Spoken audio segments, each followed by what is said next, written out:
In this podcast episode, Tommy Robinson shared details about his recent prison sentence, emphasizing the extreme isolation he endured during his time in Woodhill Prison. Uniquely placed in solitary confinement for 7 months within the segregation unit, he described the severe mental toll that such isolation took on him. Despite being recognized as a civil prisoner for a civil offense, he was housed among violent criminals, many serving life sentences for murder.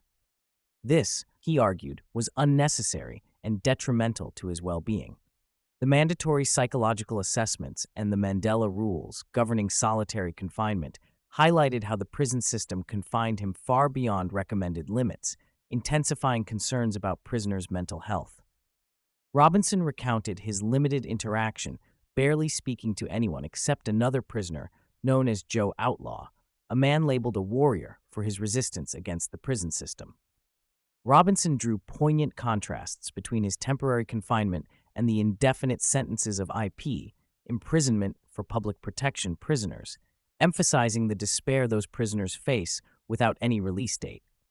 The brutality within the prison environment, including the control exerted by jihadist gangs over inmates and even food provision, painted a bleak picture.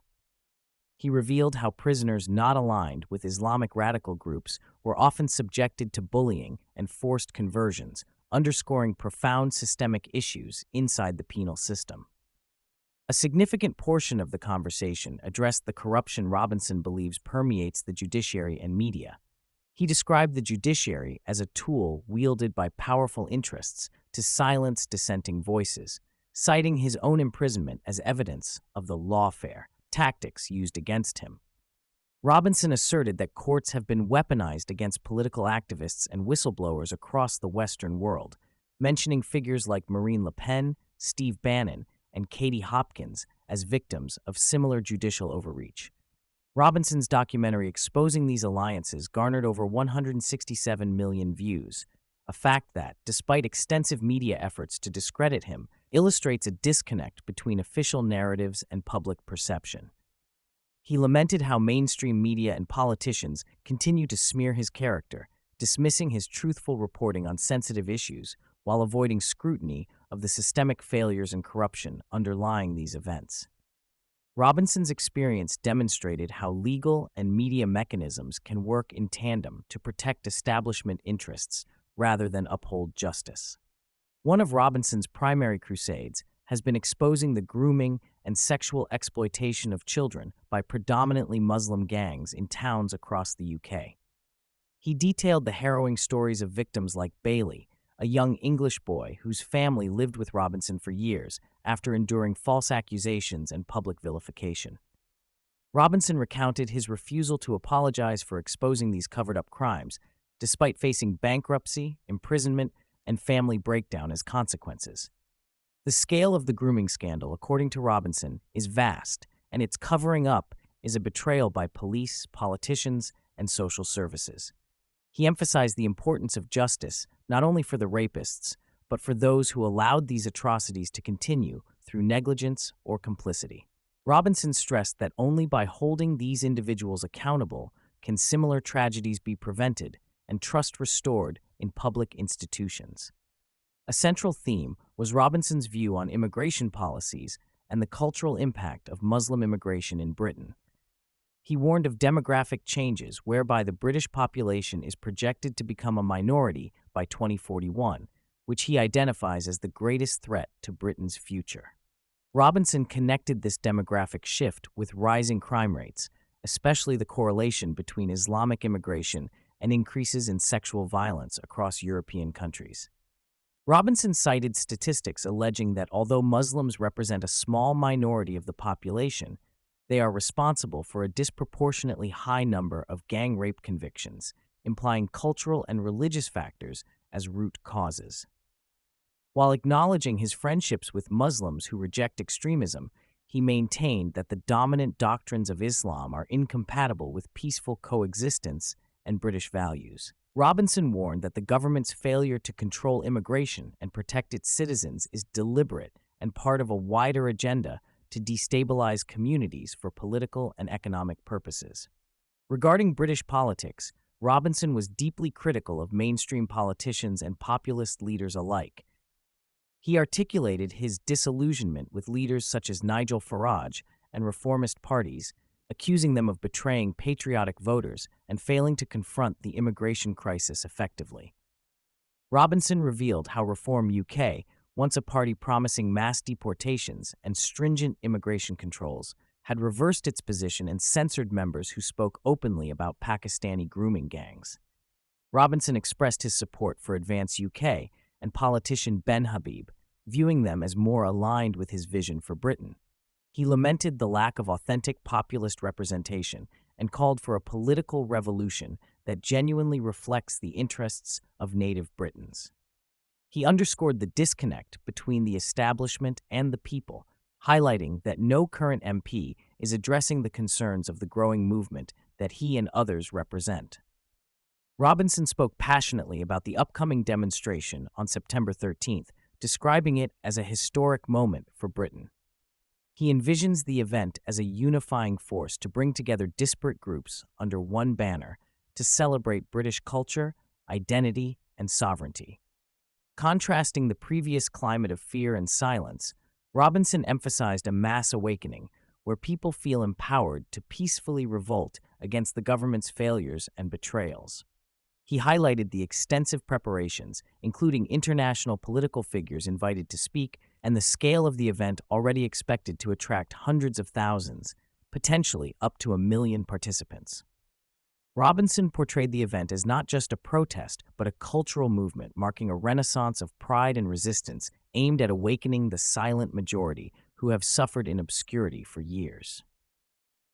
Robinson credited Elon Musk with significantly amplifying his message and bringing global attention to issues ignored or suppressed by mainstream media.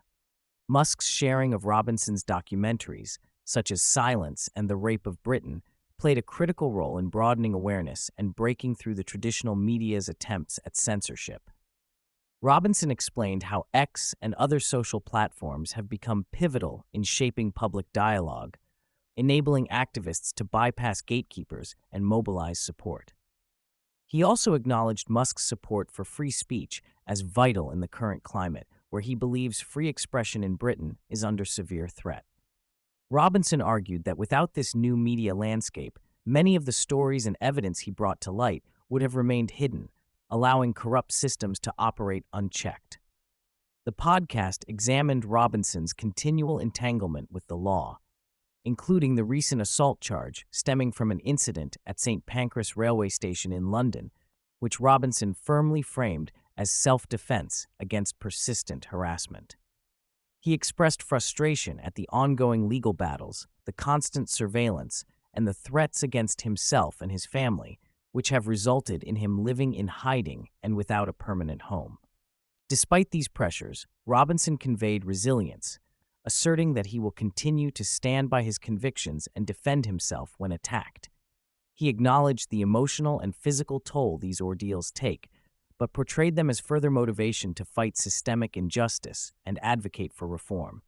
Robinson broached the complex and controversial subject of Islam's compatibility with Western society and British values. Drawing upon historical examples, he argued that Islam has never peacefully coexisted with other religions and has a track record of jihad and conquest. He dismissed the notion that current British Muslim communities are exceptions, stating that Islamic demographics projected to grow will inevitably lead to conflict given the religion's teachings. He criticized the funding and spread of radical Islamic ideologies in the UK, particularly pointing to Qatar's influence and Wahhabism.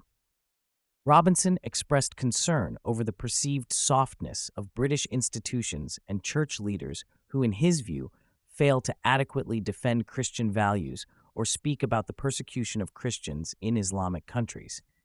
He called for a renewed Christian revival and for more honest discussions about the realities of Islam. Throughout the discussion, Robinson maintained an unwavering focus on accountability for the grooming crisis affecting thousands of children across the UK. He emphasized that the problem extends beyond the perpetrators to encompass a wide network of police, council officials, politicians, and journalists who failed to act or suppressed evidence. Robinson described specific cases where rapists received lenient sentences or were shielded entirely, while victims suffered lifelong trauma. He denounced how victims are often criminalized or silenced, contrasting this with the immunity granted to offenders, some of whom have been allowed bail or continued operating in communities. Robinson insisted that until the system is overhauled and those responsible for cover-ups face consequences, the cycle of abuse will persist unchecked. Robinson described a palpable shift in public consciousness throughout the UK, fueled by his activism and the experiences of countless families affected by crime and betrayal. He noted that while fear once dominated public discourse, there is now growing courage to speak out and organize. This awakening is visible in the proliferation of flags, local protests, and changing attitudes reflected in social media engagement. However, Robinson warned that the stakes are high and the country faces an existential threat if current trends continue. His hope is that the cultural and political revival he advocates for will not only restore national pride, but also lead to concrete policy changes, prioritizing safety, sovereignty, and the well-being of British citizens. In closing, Robinson reflected candidly on his personal journey, admitting the impulsiveness and struggles that have marked his life. He expressed regrets about lost time, unhealthy coping mechanisms, and the toll activism has taken on his family and mental health. Yet, he found strength in his mission and the knowledge that he has stood for what he believes to be true through years of adversity and opposition. Offering advice to those facing hardship, he encouraged perseverance, emphasizing the importance of physical health, mental resilience, and continuing the fight through whatever personal challenges arise. Robinson framed his activism as a legacy for future generations and a duty to protect the country's children, urging others to join in courageously as part of a growing movement determined to reclaim Britain's future.